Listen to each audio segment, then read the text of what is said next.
BRS అధినేత కేసీఆర్ మరో ప్రజా ఉద్యమానికి శ్రీకారం చుట్టాలని భావిస్తున్నారు. కృష్ణా జిల్లాలో రాష్ట్ర హక్కుల సాధన పోరాటాన్ని కేసీఆర్ ఎంచుకున్నారు. ఇందులో భాగంగా ఈ నెల 13న నల్గొండలో కృష్ణా జిల్లాల పరిరక్షణ సభ నిర్వహించాలని నిర్ణయించారు. లోక్సభ ఎన్నికల ముందు కృష్ణా జిల్లాల హక్కుల అంశాన్ని బీఆర్ఎస్ తెరపైకి తేవడం రాజకీయంగా కాకరేపుతోంది. తెలంగాణ ఉద్యమ సమయంలోనూ కృష్ణా నీటి విడుదల కోసం, ప్రాజెక్టుల సాధన కోసం బీఆర్ఎస్ ఆధ్వర్యంలో పాదయాత్రలు, సభలు జరిగాయి. తాజాగా ప్రతిపక్షంలోకి వచ్చాక మరోసారి కీలకమైన నదీ జిల్లాల అంశాన్ని బీఆర్ఎస్ ముందుకు తీసుకువస్తోంది.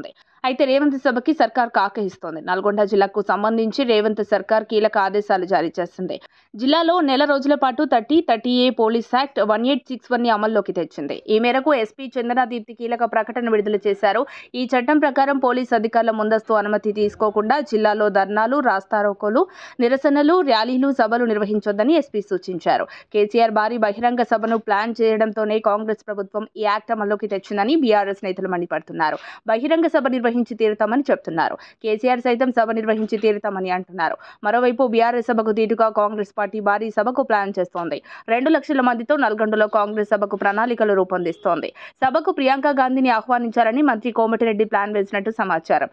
ఇదే సభలో ప్రియాంకతో మరో 2 గ్యారంటీల అమలుకు యోచిస్తున్నారు. గులాబీ బాస్ కేసీఆర్ కు చెక్ పెట్టేలా మంత్రి కోమటిరెడ్డి వ్యూహరచన చేస్తున్నట్లు తెలుస్తోంది. ఇక కృష్ణా జిల్లాలో తెలంగాణ హక్కులపై కేంద్రం పరిధిలోకి ప్రాజెక్టులు వెళ్తే భవిష్యత్తులో ఎదుర్కొనే ఇబ్బందులపై ప్రజలకు అవగాహన కల్పించడానికే బహిరంగ సభ నిర్వహించాలని నిర్ణయించామని బీఆర్ఎస్ అంటోంది. మొత్తంగా కృష్ణా జిల్లాల హక్కుల అంశం రాజకీయంగా రచ్చరేపుతోంది. మరిన్ని అప్డేట్స్ కోసం మా కాయ్ టీవీని సబ్స్క్రైబ్ చేసుకోండి. మా వీడియో కనుక మీకు నచ్చినట్లయితే లైక్ చేయండి, షేర్ చేయండి. మీ విలువైన అభిప్రాయాలను కామెంట్ బాక్స్లో తెలియజేయండి.